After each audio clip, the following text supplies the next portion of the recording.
Good day to you.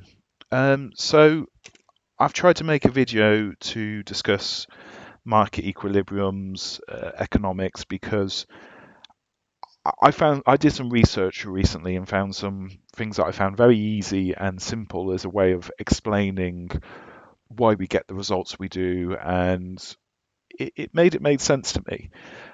But I also noticed that there's a lot of discussions out there which seemed mired in confusion over how systems work.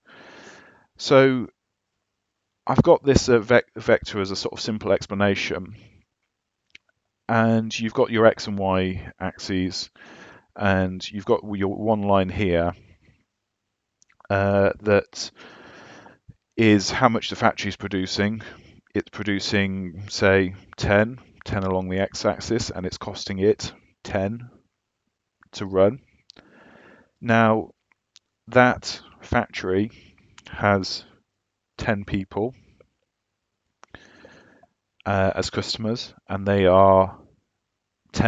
willing to spend £10 as a max each. What you're probably going to get is an equilibrium between that, because up here is one customer who only wants it if it's worth £1, and down here you've got one customer who's happy to spend whatever you ask him, but you can't treat them differently. So the best price you're going to get is if you offer £5 right in the middle in the equilibrium. You'll have 5 customers who will take it £5 each, £25, £10 cost, £15 profit. Now, they're called an equilibrium because if I was to move it down, if I was to say produce more and swamp this economy with 20, it moves along. Well, that's probably where you're starting to think, well, yeah, they'll make 20, they'll have 10, and they'll sell them for £5 each, and they'll make more money. But hold on there. So we started off with, I've got a little algorithm here that does the maths for me. That current previous setup would sell 5, at a cost of 5. But if I was to do it and double, absolutely produce lots of them, I'm going to sell more, but at a reduced cost because I've now swamped the economy. If I do it with um, the opposite way, if I try and produce the most expensive items in my factory, I'm going to sell less, but at a higher cost. But if you notice, in both cases, I've gone down from £25 to 22. And if I was to double the amount of people, though, I'm going to make more money. I'm going to get to £44, but it's not exactly double because some of those individuals won't want it at that cost.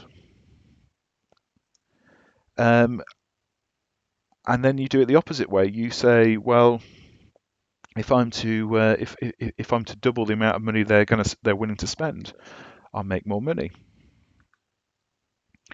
So that doesn't really let you talk about the adult stuff very much. So what I've got here is economies are about goods, and what are goods but literally good, as in they provide a benefit or a good for people. And in this example, we have a utility, and if the lights are on, everything's fine.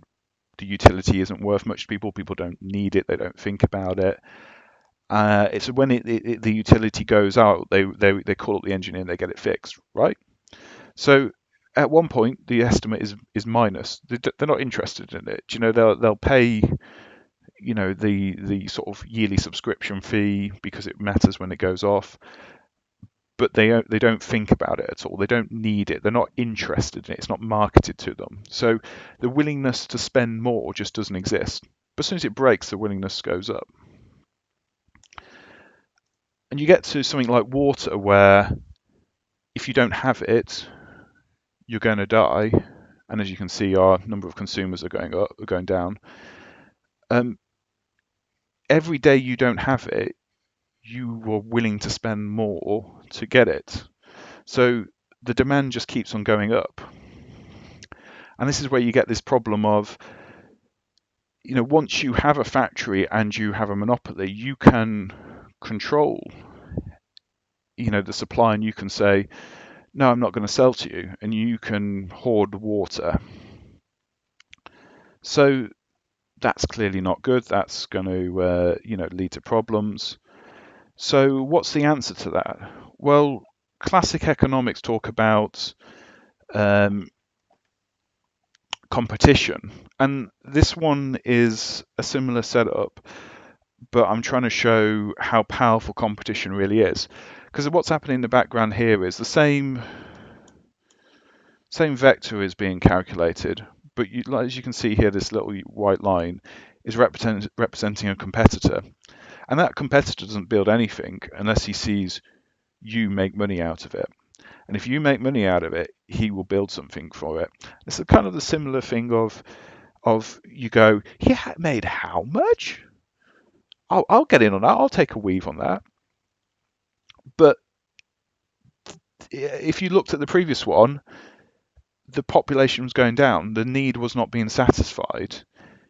In this, the need is always being satisfied. And I'm not building anything, but uh, just because this continues on, and every time you make a profit out of this competitor looks at this and starts building something to try and compete with you.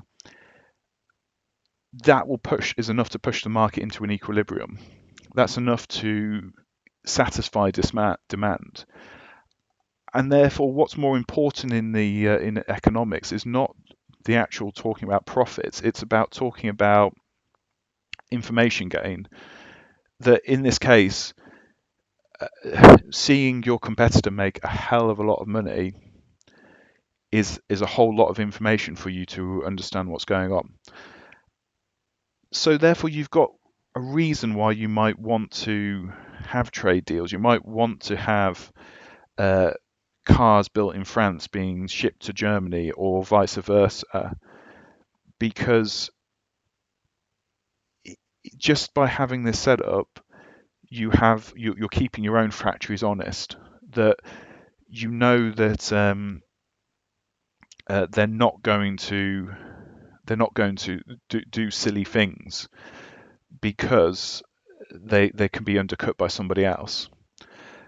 But you can sort of see we're making very little at the moment. In fact, this is actually bugging out because it's flicking between a minus number and this, and because it's doing that,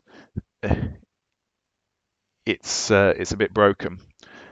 But on the whole, in most times I've run this, the competitor actually eventually gets rid of the main person and just is the one that's undercutting them.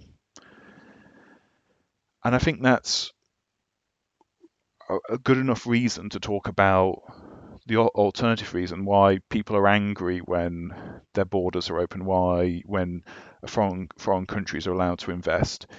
It's because it's not fun if you're this company.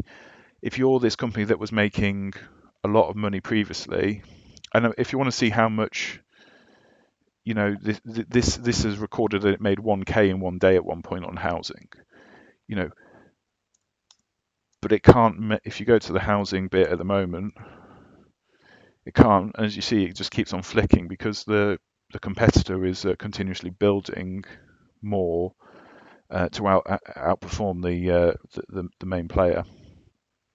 And if this was you and you were doing a good job previously, you'd be upset. And it could be even worse when you're a massive, you're a small country with a small corporation, and a big corporation is allowed in, and they just use their money and wealth to just, invest in everything and, knock you out the park. And therefore, that's where you get the upset, the feeling of distrust and sort of, dislike of economics, because it does have its downside. And actually, the thing that I find worrying is, do we just move the problem? Do we just move the problem from being, we have one big corporation that owns all the water in one country, to we have one big company who owns all the water on the planet? So that's my point, and I hope you have a good day. Bye.